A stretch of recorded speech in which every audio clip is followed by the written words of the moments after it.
Hello students, welcome to la excellence IAS academy.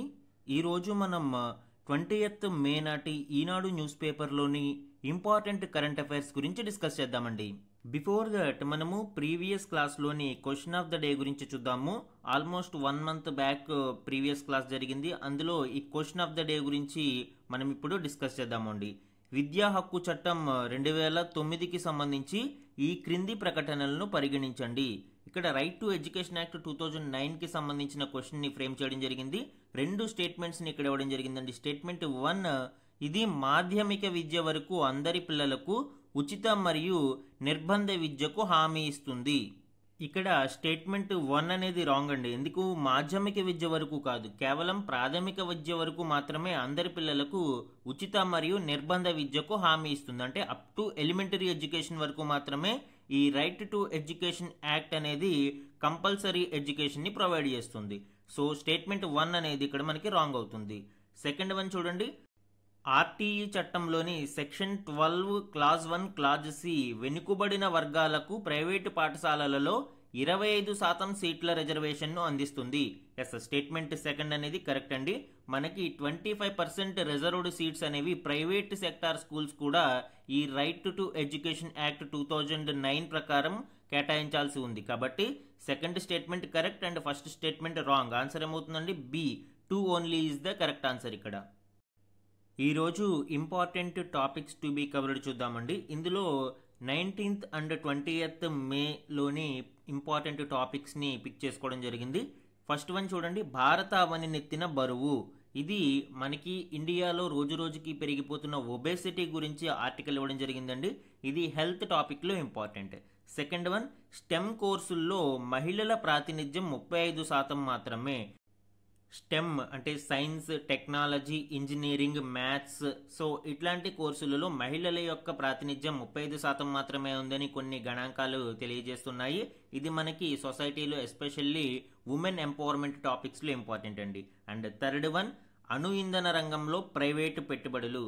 So భారతదేశంలో nuclear ఎనర్జీలో కూడా private ఇన్వెస్ట్మెంట్స్ని encourage చేయడం కోసం కొన్ని చట్టాలలో మార్పులు తీసుకురావడానికి ప్రభుత్వం ప్రయత్నిస్తుంది. దానికి సంబంధించి ఇది ఎనర్జీ మేనేజ్మెంట్ టాపిక్లో ఇంపార్టెంట్.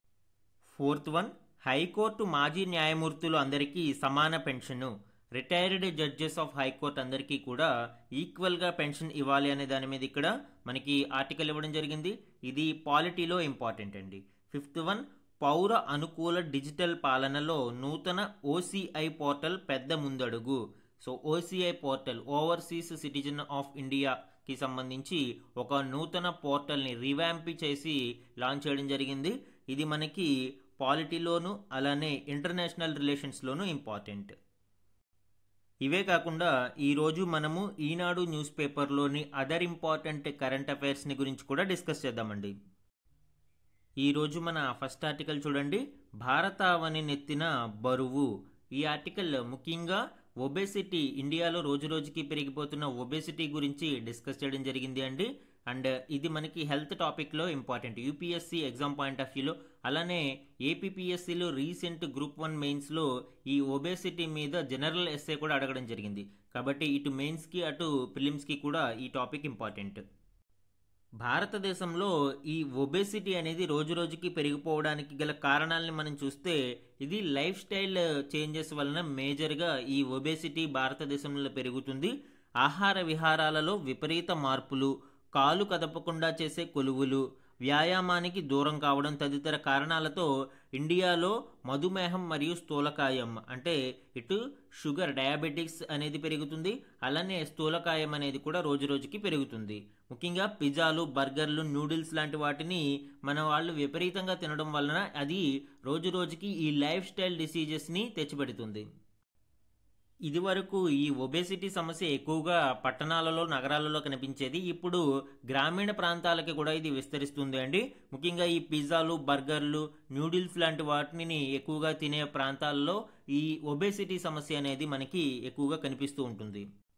అలానే ఇటీవలి ఒక అధ్యయనం ప్రకారం భారతదేశంలో ఈ ఒబేసిటీతో బాధపడే వారి సంఖ్య సుమారు 50 కోట్లకు చేరుతుంది అని ఒక డీటెయిల్స్ ఇక్కడ ఇవ్వడం జరిగింది అండి. అలానే 15 నుంచి 24 ఏళ్ల ఏజ్ గ్రూప్ ఎవరైతే ఉన్నారో వాళ్ళలో ఒబేసిటీతో బాధపడే వారి సంఖ్య ప్రపంచంలోనే భారతదేశంలో ఎక్కువ మంది ఉండే అవకాశం ఉందని కూడా ఈ అధ్యయనం తెలియజేస్తుంది. ఇక్కడ కొన్ని గణాంకాలను చూడండి. 2021లో 43.4% పాపులేషన్ ఓవర్ వెయిట్ కానీ ఒబేసిటీతో కానీ బాధపడుతున్నారు. అంటే బాడీ మాస్ ఇండెక్స్లో 25 to 30 రేంజ్ ఉంటే దానిని ఓవర్ వెయిట్ అంటారు. మోర్ దాన్ 30 ఉంటే దానిని ఒబేసిటీ అంటారు. So either overweight or ఒబేసిటీతో బాధపడుతున్న వాళ్ళు 43.4% ఉన్నారు ప్రపంచవ్యాప్తంగా గ్లోబల్ ట్రెండ్స్ని ఇక్కడ చూస్తే. అదేవిధంగా 2050 నాటికి ఇది 3.8 బిలియన్ ప్రజలు ఈ ఒబేసిటీ లేదా ఓవర్ వెయిట్తో బాధపడడానికి అవకాశం ఉంది అని ఈ గణాంకాలు తెలియజేస్తున్నాయి. అలానే అరౌండ్ 746 మిలియన్ చిల్డ్రన్ ఈ ఓవర్ వెయిట్ లేదా ఒబేసిటీతో బాధపడవచ్చు అని ఈ రిపోర్ట్ తెలియజేస్తుంది అండి. జెండర్ విషయానికి వస్తే మెన్ 57.4%, ఉమెన్ 46.7% ఈ ఒబేసిటీ ఆర్ ఓవర్ వెయిట్కి ఎఫెక్ట్ అయ్యే అవకాశం ఉంది అని ఈ ల్యాన్సెట్ జర్నల్ అనేది తెలియజేస్తుంది. ఈ ఒబేసిటీ వల్ల కలిగే నష్టాల గురించి చూస్తే ముఖ్యంగా ఈ ఒబేసిటీతో బాధపడేవారు అనారోగ్య సమస్యలకి గురయ్యే అవకాశం ఉంది. లైక్ డయాబెటీస్ కావచ్చు, ఫ్యాటీ లివర్, మూత్రపిండ సమస్యలు, గుండెపోటు, క్యాన్సర్లు వంటి ఎన్నో జబ్బులు ఈ ఒబేసిటీ వలన మనకి వచ్చే అవకాశం ఉంది. అలానే హార్మోన్ ఇన్బ్యాలెన్స్ కావచ్చు, సంతానలేమి, కుంగుబాటు, రక్తపోటు కూడా ఈ ఒబేసిటీ కారణంగా మనము ఎదురయ్యే అవకాశం ఉంది. అలానే ఈ ఒబేసిటీ కారణంగా 2019లో భారత ఆర్థిక వ్యవస్థకు 2.4 లక్షల కోట్ల వరకు నష్టం వాటిల్లింది అని ఒక అంచనా అండి. ఇది జీడిపిలో 1.2% సమానంగా చెప్పవచ్చు. ఈ ఒబేసిటీ కారణంగా ఎందుకు ఆర్థిక వ్యవస్థ మీద ప్రభావం చూపుతుంది? ఈ హ్యూమన్ రిసోర్సెస్ అనేవి మనకి నష్టం కలుగుతాయి. ఎక్కువగా ఈ శ్రామిక శక్తి మనకి ఈ నష్టం కలగడం కారణంగా ఆర్థిక వ్యవస్థ మీద ఎఫెక్ట్ అయ్యే అవకాశం ఉంది. సో ఈ విధంగా అరౌండ్ 1.2% ఆఫ్ జీడిపి ఈ ఒబేసిటీ కారణంగా దెబ్బతింది అని మనకి గణాంకాలు తెలియజేస్తున్నాయి. ఈ ఒబేసిటీ సమస్య ఇలాగే కొనసాగితే 2030 నాటికి జీడిపిలో 1.57%, అలానే 2060 నాటికి 2.5% మేర కోల్పోయే అవకాశం ఉంది అని పరిశోధనలు తెలియజేస్తున్నాయి. దీనికి అనేక కారణాలు ఉన్నాయండి. ముఖ్యంగా మన యువతలో దాదాపు సగం మంది శరీరాన్ని అసలు ఏమాత్రం అలసిపోనివ్వట్లేదు. అలానే ఎక్కువగా ఫోన్లు, టీవీలతో గడుపుతూ ఈ ఫిజికల్ యాక్టివిటీస్ మీద దృష్టి తగ్గించడం మొదలుపెట్టారు. సో దీనివల్ల ఏం జరుగుతుంది? బాడీకి అవసరమైన ఈ ఎక్సర్సైజ్ అనేది లభించకపోవడం వలన ఒబేసిటీ లాంటి సమస్యలు పెరిగిపోతున్నాయి. ఈ ఒబేసిటీని అరికట్టడానికి తీసుకోవాల్సిన జాగ్రత్తలు ఏంటి? ముఖ్యంగా వాకింగ్, వ్యాయామాలకు ప్రాధాన్యం ఇవ్వాలి. అలానే ఇంట్లో వండిన సమతుల ఆహారాన్ని మితంగా తీసుకోవాలి. ఆరోగ్యకర ఆహార అలవాట్లపై పాఠశాల దశ నుంచే పిల్లలకు అవగాహన కల్పించాలి.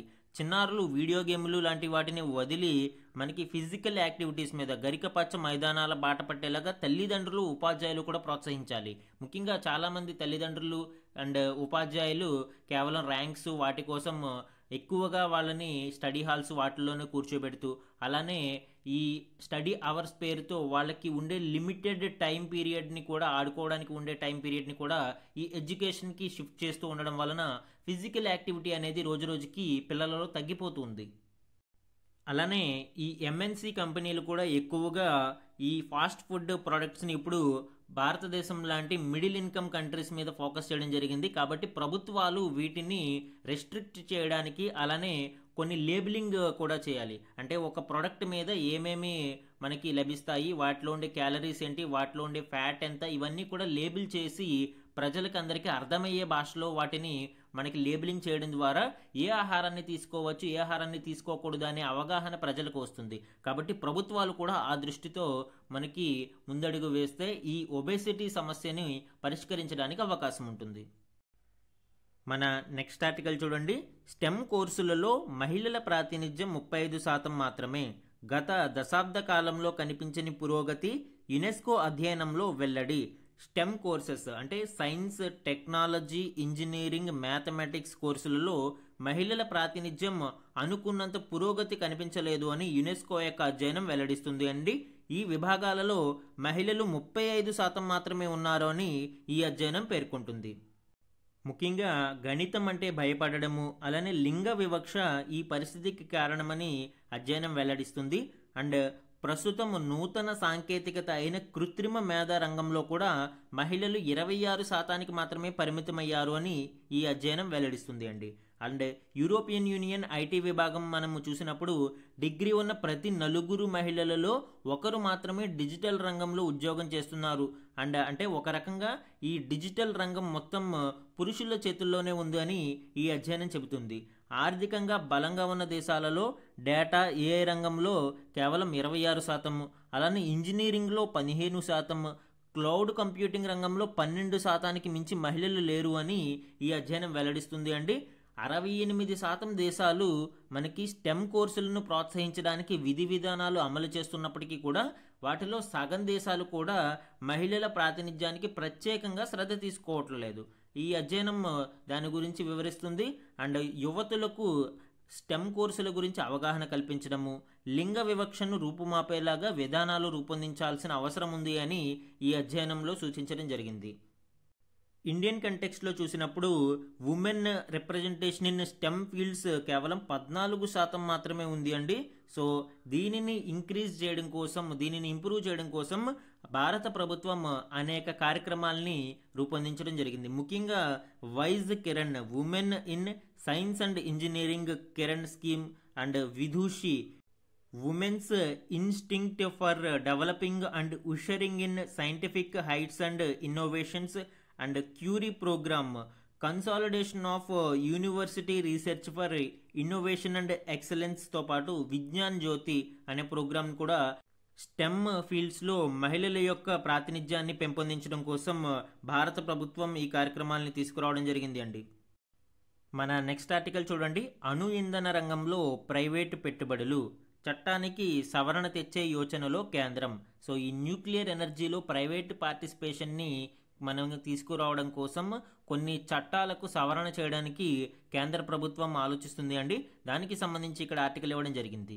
మనకి 2070 నాటికి నెట్ జీరో లక్ష్యాలను సాధించాలి అంటే అణుశక్తి అనేది కూడా చాలా చాలా కీలకము. సో ఇప్పుడు ఈ అణు విద్యుత్ రంగానికి సంబంధించి చట్టాలలో సవరణలు చేయాలి అని కేంద్ర ప్రభుత్వం యోచిస్తుంది. తద్వారా ప్రైవేటు పెట్టుబడులను ఈ విభాగంలోకి అనుమతించాలి అని భావిస్తుంది. దీనివలన 2047 నాటికి మనము 100 గిగావాట్ల అణు ఇంధనాన్ని ఉత్పత్తి చేయాలి అనే లక్ష్యంతో భారతదేశం చేరుకుంటుంది అని ఈ సవరణల ద్వారా మనము ఈ లక్ష్యాన్ని చేరుకోగలమని భావిస్తున్నారు.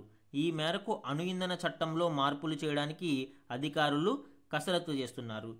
ముఖ్యంగా 2 చట్టాలను ఇక్కడ సవరించాల్సి ఉంటుందండి. ఒకటి అటామిక్ ఎనర్జీ యాక్ట్, అలానే రెండవది civil liability for nuclear damage act.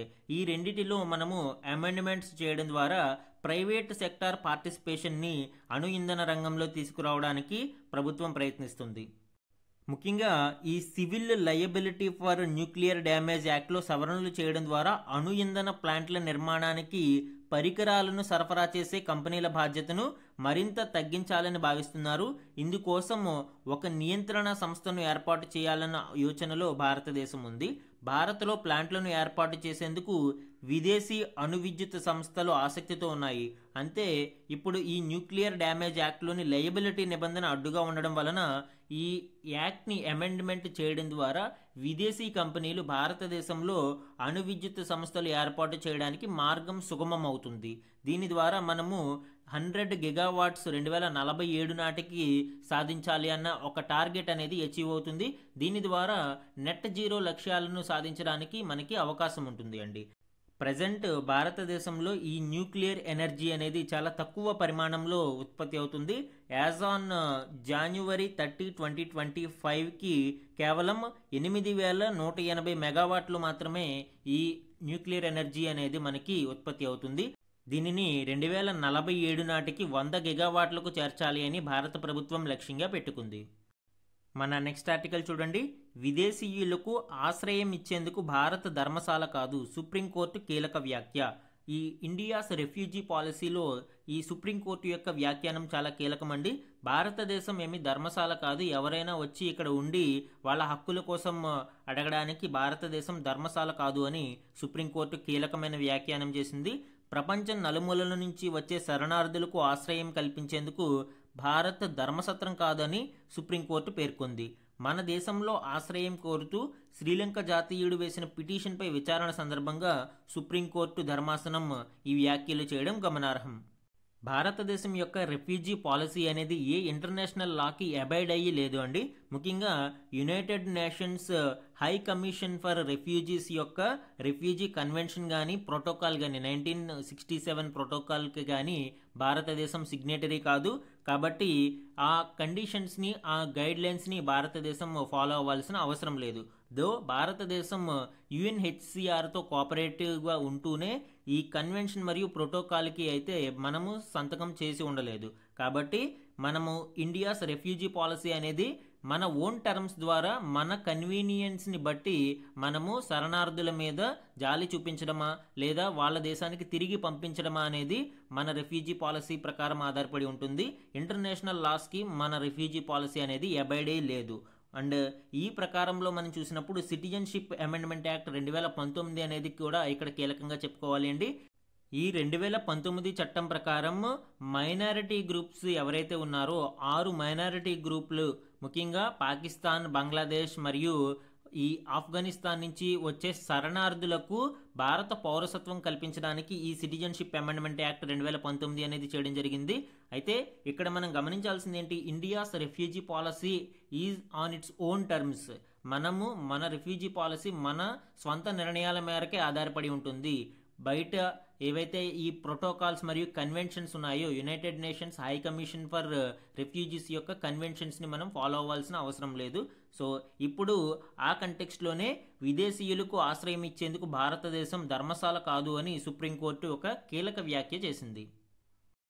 మన నెక్స్ట్ ఆర్టికల్ చూడండి. హైకోర్టు మాజీ న్యాయమూర్తులందరికీ సమాన పెన్షను ఆదేశాలు జారీ చేసిన సుప్రీంకోర్టు. సో మాజీ న్యాయమూర్తులు హైకోర్టు యొక్క రిటైర్డ్ జడ్జెస్ అందరికీ కూడా సమాన పెన్షన్ అవకాశం కల్పించాలి అని సుప్రీంకోర్టు ఆదేశాలు జారీ చేసింది. దానికి సంబంధించిన డీటెయిల్స్ ఇప్పుడు చూద్దాం. ఉద్యోగంలో ప్రవేశించిన తేదీ ఇతర విషయాలతో సంబంధం లేకుండా హైకోర్టు మాజీ న్యాయమూర్తులందరికీ సమాన పెన్షను మరియు ఇతర పదవీ విరమణ ప్రయోజనాలను అందజేయాలి అని అత్యున్నత న్యాయస్థానం ఆదేశించింది. హైకోర్టు మాజీ ప్రధాన న్యాయమూర్తులకు వార్షిక పింఛను 15 లక్షలు, హైకోర్టు మాజీ న్యాయమూర్తులకు వార్షిక పింఛను 13.5 లక్షలు చెల్లించాలి అని పేర్కొంది. ఇందుకు భిన్నంగా వ్యవహరిస్తే అది రాజ్యాంగంలోని ఆర్టికల్ 14 సమానత్వపు హక్కును ఉల్లంఘించినట్లే అవుతుంది అని భారత ప్రధాన న్యాయమూర్తి జస్టిస్ బిఆర్ గవాయ్ మరియు జస్టిస్ అగస్టిన్ జార్జ్ మసీహ్లతో కూడిన ధర్మాసనం సోమవారం తెలిపింది. అంటే న్యాయమూర్తులు అందరికీ కూడా ఒకే ర్యాంకు ఒకే పెన్షన్ విధానం వర్తిస్తుంది అని సుప్రీంకోర్టు ఇక్కడ వ్యాఖ్యానించడం మనం గమనించవచ్చు. నియామక తేదీ మరియు హోదాల ఆధారంగా వివక్ష చూపడం సరికాదు అని, శాశ్వత అదనపు న్యాయమూర్తుల మధ్య కూడా ఎటువంటి తేడా చూపించకూడదు అని సుప్రీంకోర్టు తెలిపింది. అంటే ఆర్టికల్ 224 ప్రకారం మనము ఈ అడిషనల్ మరియు యాక్టింగ్ జడ్జెస్ని నియమిస్తాము. సో శాశ్వత మరియు అదనపు న్యాయమూర్తుల మధ్య కూడా ఎటువంటి వివక్ష చూపించడం సరికాదు అని సుప్రీంకోర్టు తెలియజేయడం ఇక్కడ చూడవచ్చు అండి. And one more important point ఏంటి అంటే హైకోర్టు జడ్జిల విషయంలో శాలరీ అయితే మనకి consolidated fund of the respective state నుంచి డ్రా చేసుకోవడానికి ఉంటుంది. అండ్ పెన్షన్ మరియు రిటైర్మెంట్ అలవెన్సెస్ అయితే కన్సాలిడేటెడ్ ఫండ్ ఆఫ్ ఇండియా నుంచి మనకి డ్రా చేయాల్సి ఉంటుంది. కాబట్టి ఈ డిఫరెన్స్ అనేది ఎగ్జామ్ పాయింట్ ఆఫ్ వ్యూలో ఇంపార్టెంట్ అండి. మన నెక్స్ట్ ఆర్టికల్ చూడండి. పౌర అనుకూల డిజిటల్ పాలనలో నూతన ఓసీఐ పోర్టల్ పెద్ద ముందడుగు. నూతన OCI overseas citizen of India యొక్క రివాంప్డ్ పోర్టల్ని మనకి అమిత్ షా ప్రారంభించడం జరిగింది. ఈ సందర్భంగా ప్రధాని నరేంద్ర మోదీ ఈ వ్యాఖ్యలు చేయడం మనం గమనించవచ్చు. పౌర అనుకూల పాలనను ముందుకు తీసుకువెళ్లడంలో ఆధునీకరించిన overseas citizen of India portal ఒక పెద్ద ముందడుగు అని ప్రధానమంత్రి నరేంద్ర మోదీ సోమవారం పేర్కొన్నారు. తాజా ఓసీఐ పోర్టల్ను కేంద్ర హోంమంత్రి అమిత్ షా సోమవారం ప్రారంభించారు. దీనిలోని కొత్త ఫీచర్లలో మెరుగైన కార్యాచరణ, భద్రత మరియు యూజర్ అనుకూల అనుభవం ఉంటుంది అని ఆయన తన సందేశంలో పేర్కొన్నారు. అసలు ఈ ఓవర్సీస్ సిటిజన్ ఆఫ్ ఇండియా అనే పథకం 2005లో ప్రారంభించడం జరిగింది. ఇది జనవరి 26, 1950వ తేదీ ఆ తర్వాత భారత పౌరులుగా ఉన్న లేదా జనవరి 26, 1950న పౌరులుగా మారడానికి అర్హత కలిగిన భారతీయ సంతతికి చెందిన వారెవరైనా ఈ ఓవర్సీస్ సిటిజన్ ఆఫ్ ఇండియా కింద నమోదుకు అవకాశం కల్పిస్తుంది. ఇక్కడ కొన్ని పదాలకి డిఫరెన్స్ మనం తెలుసుకోవాల్సి ఉంటుంది అండి. ముఖ్యంగా ఎన్ఆర్ఐ మరియు overseas citizen of India and person of Indian origin, ఈ 3 పదాలకి డిఫరెన్స్ ఏంటి? ఎన్ఆర్ఐ అంటే ఇండియన్ సిటిజనే, అతను ఇండియన్ పాస్పోర్ట్ని కలిగి ఉన్నాడు. కాకపోతే అతను ఏదైనా ఒక పని కోసం కావచ్చు, ఉద్యోగం లేదా విద్య కోసం వేరే విదేశాలలో ఉంటున్న వ్యక్తిని మనము నాన్ రెసిడెంట్ ఇండియన్ అని పిలుస్తాము, ఎన్ఆర్ఐ అని పిలుస్తాము. అలాగే పర్సన్ ఆఫ్ ఇండియన్ ఆరిజిన్ అంటే a foreign citizen who held an Indian passport at any time or who are either of his ancestors were citizen of India. అంటే అతను ఏదైనా ఒక సందర్భంలో ఇండియన్ పాస్పోర్ట్ని కలిగి ఉన్నా లేదా వాళ్ళ తాత ముత్తాతలు తల్లిదండ్రులు ఎవరైనా ఈ భారతీయ పౌరులు అయినా అలాంటి వ్యక్తులని పర్సన్ ఆఫ్ ఇండియన్ ఆరిజిన్, భారతీయ మూలాలు ఉన్న వ్యక్తి అని పిలుస్తారు. అయితే ఓవర్సీస్ సిటిజన్ ఆఫ్ ఇండియా అంటే ఎవరు? ఇందాక మనం చెప్పుకున్నట్టు 26 జాన్ 1950కి వాళ్ళు భారతీయ పౌరులు అయి ఉన్నా లేదా eligible to become citizen of India అయిన ఈ 26 జనవరి 1950కి or belonged to territory that became part of India after 15 August 1947. అంటే భారతదేశం స్వాతంత్ర్యం పొందిన తర్వాత ఏదైనా ఒక టెరిటరీ భారత భూభాగంలో భాగమైనప్పుడు కూడా సో ఇలాంటి వ్యక్తులు మనకి ఓవర్సీస్ సిటిజన్ ఆఫ్ ఇండియాగా మనం కన్సిడర్ చేయడానికి అవకాశం ఉంటుంది. అయితే వీళ్ళు ఫారిన్ నేషనల్స్, భారతీయ జాతీయత లేదు, వీళ్ళు ఫారిన్ నేషనల్స్. కాకపోతే ఈ మూలాలు కలిగి ఉన్న వ్యక్తులు. అలానే పాకిస్తాన్ మరియు బంగ్లాదేశ్ నేషనాలిటీకి చెందిన వాళ్ళు ఈ ఓసీఐ స్కీమ్కి అర్హత కలిగి ఉండరండి. కేవలం అదర్ ఫారిన్ నేషనల్స్ ఈ క్రైటీరియాస్కి మ్యాచ్ అయినప్పుడు మాత్రమే ఈ ఓసీఐ స్కీమ్ ద్వారా బెనిఫిట్స్ పొందడానికి అర్హత కలిగి ఉంటారు. సమ్ ఇంపార్టెంట్ వన్ లైనర్స్ని ఇక్కడ చూడండి. ఎల్ఆర్ శ్రీహరి భారతదేశం యొక్క 86వ గ్రాండ్ మాస్టర్గా నిలిచాడు. 2025 మే 16న అల్ అయిన్లో జరిగిన ఏషియా చెస్ టోర్నీలో అతడికి ఈ గ్రాండ్ మాస్టర్ హోదాకి అవసరమైన 3వ నార్మ్ లభించింది. ఇక్కడ మనకి 86వ గ్రాండ్ మాస్టర్గా ఎల్ఆర్ శ్రీహరి నిలవడం మనము ఇక్కడ personal news especially sports current అఫైర్స్లో ఇంపార్టెంట్ అండి. అలానే పశ్చిమ బెంగాల్లోని తీస్తా ఫీల్డ్ ఫైరింగ్ రేంజ్లో 2025 మే 16న తీస్తా ప్రహార్ పేరుతో భారత సైన్యం భారీ ఎత్తున సైనిక విన్యాసాలు నిర్వహించింది. నదీ తీర ప్రాంతంలో యుద్ధం సంభవిస్తే ఎలా ఎదుర్కోవాలి, శత్రువు వ్యూహాలను ఎలా నిర్వీర్యం చేయాలి అనే దానిపై కసరత్తు చేసింది. ఆయుధ రవాణా, సైనికుల మధ్య సమన్వయం తదితర అంశాలను క్షేత్రస్థాయిలో పరిశీలించింది. సో ఆల్రెడీ భారతదేశం ఆపరేషన్ సింధూర్ని సక్సెస్ఫుల్గా విజయవంతంగా నిర్వహించడం మనము చూసాము అండి. ఇప్పుడు భారతదేశం 3.5 ఫ్రంట్ వార్ని ఎదుర్కోవాల్సి ఉంటుంది. ఇటువైపు పాకిస్తాన్, అటువైపు చైనా మరియు ఇటువైపు బంగ్లాదేశ్తో కూడా మనము యుద్ధానికి సిద్ధం కావాల్సిన అవసరం ఉంది అండి. ఎందుకంటే ఇప్పుడు తాజా పరిణామాల్ని మనం చూస్తే బంగ్లాదేశ్ కూడా పాకిస్తాన్, చైనాలకు మద్దతునిస్తూ తమ భూభాగంలో ఈ పాకిస్తాన్ మరియు చైనాకి సంబంధించిన ఎయిర్ బేస్లని నిర్మించుకోవడానికి అనుమతి ఇచ్చింది అని కొన్ని వార్తలు వస్తున్నాయి. సో ఇలాంటి సందర్భంలో మనము ఈ 3.5 ఫ్రంట్ వార్ని ఎదుర్కోవడానికి అవసరమైన కసరత్తులను చేయాల్సి ఉంటుంది. అందులో భాగంగానే ఈ తీస్తా ప్రహార్ యుద్ధ విన్యాసాలని భారత సైన్యం నిర్వహించడం జరిగింది. నెక్స్ట్ వన్ చూడండి. పత్రికా స్వేచ్ఛ పరిరక్షణలో అంటే ప్రెస్ ఫ్రీడమ్కి సంబంధించి భారతదేశం 2025లో 151వ స్థానంలో నిలిచినట్లు రిపోర్టర్స్ వితౌట్ బోర్డర్స్ సంస్థ నివేదిక వెల్లడించింది. మొత్తం 180 దేశాలకు సంబంధించిన సంస్థ ఈ సర్వే నిర్వహించింది.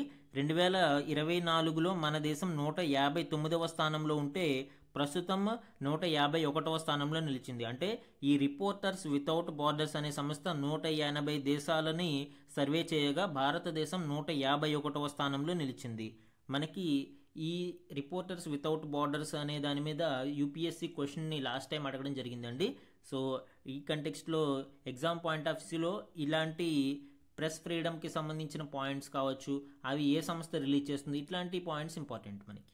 And some more important one లైనర్స్ని ఇక్కడ మనం చూసినప్పుడు భారతదేశం యొక్క ఇస్రో లాంచ్ చేసిన 101వ లాంచ్ అనేది ఫెయిల్డ్ అవ్వడం జరిగింది అండి. EOS-09 మనకి ఈ ఎర్త్ అబ్జర్వేషన్ శాటిలైట్ని పంపించడం జరిగింది. అయితే థర్డ్ స్టేజ్లో ఇక్కడ ఫెయిల్యూర్ రావడం వలన ఈ మిషన్ ఫెయిల్డ్ అయింది. ఈ PSLV C61 అనేది మనకి ఈ మిషన్ని తీసుకువెళ్ళడం జరిగింది. అయితే ఈ PSLV అనేది వర్క్ హార్స్ ఆఫ్ ఇస్రో అని చెప్పవచ్చు. చాలా సక్సెస్ఫుల్గా మనము ఈ PSLVస్ని ఉపయోగిస్తాము. చాలా రేర్ కేసెస్లో మాత్రమే ఇవి ఫెయిల్డ్ అవుతాయి. అరౌండ్ ఇది థర్డ్ టైం PSLV ఫెయిల్డ్ అవ్వడం మనం చూడవచ్చు. And next important one, union commerce and industry ministry said India is now the 4th largest exporter of marine products. అంటే భారతదేశం మత్స్య సంబంధిత ఎగుమతులలో 4వ స్థానంలో ఉంది ప్రపంచవ్యాప్తంగా అని union commerce and industry ministry అనేది తెలియజేయడం జరిగింది. A total of 130 countries importing Indian marine products in financial year 2024-25 as against 105 in 2014 and 15. 2014-15లో 105 దేశాలు భారత మెరైన్ ప్రొడక్ట్స్ని దిగుమతి చేసుకుంటే ప్రస్తుత ఆర్థిక సంవత్సరంలో 130 దేశాలు భారతదేశం యొక్క మత్స్య ఎగుమతులను దిగుమతి చేసుకుంటున్నాయి. In 2024-25 India exported 16.85 lakh metric tons of marine products from 10.51 lakh metric tons in 2014-15. అంటే 2014-15లో 10.51 లక్షల మెట్రిక్ టన్నుల ఎగుమతులు ఉంటే ప్రస్తుతం అది 16.85 లక్షల మెట్రిక్ టన్నులకు మనము ఇంక్రీజ్ చేయడం ఇక్కడ చూడవచ్చు. And one more current affairs, sports current affairs ఇక్కడ చూస్తే Indian grand master Ramesh Babu Praggnanandhaa scripted history by clinching his first ever grand chess tour tournament. So Ramesh Babu Praggnanandhaa భారతదేశం యొక్క గ్రాండ్ మాస్టర్గా మనకి తెలుసు. అతను ఫస్ట్ ఎవర్ టూర్ టోర్నమెంట్, అతని యొక్క వ్యక్తిగతంగా ఫస్ట్ టోర్నమెంట్ని గెలవడం జరిగింది. And he became the only second Indian after Vishwanath Anand to win multiple super tournaments. Vishwanath Anand తర్వాత మల్టిపుల్ సూపర్ టోర్నమెంట్స్ విన్ అయిన గ్రాండ్ మాస్టర్గా, భారతీయ గ్రాండ్ మాస్టర్గా రమేష్ బాబు ప్రజ్ఞానంద ఇక్కడ చరిత్ర సృష్టించారు. ఈరోజు మన క్వశ్చన్ ఆఫ్ ద డే గురించి చూడండి. Consider the following statements. ఈ క్రింది ప్రకటనలను పరిగణించండి. ఇక్కడ హైకోర్టు న్యాయమూర్తుల యొక్క జీతము మరియు పెన్షన్లకి సంబంధించి స్టేట్మెంట్స్ ఇవ్వడం జరిగిందండి. 2 స్టేట్మెంట్స్ని ఇక్కడ ఫ్రేమ్ చేసి ఇచ్చాను. ఇందులో కరెక్ట్ స్టేట్మెంట్స్ని ఐడెంటిఫై చేసి కమెంట్ సెక్షన్లో కమెంట్ చేయండి. ఇది ఈరోజు ఈనాడు న్యూస్ పేపర్లోని ఇంపార్టెంట్ కరెంట్ అఫైర్స్ మీద డైలీ అనాలిసిస్ అండి. Thank you for watching.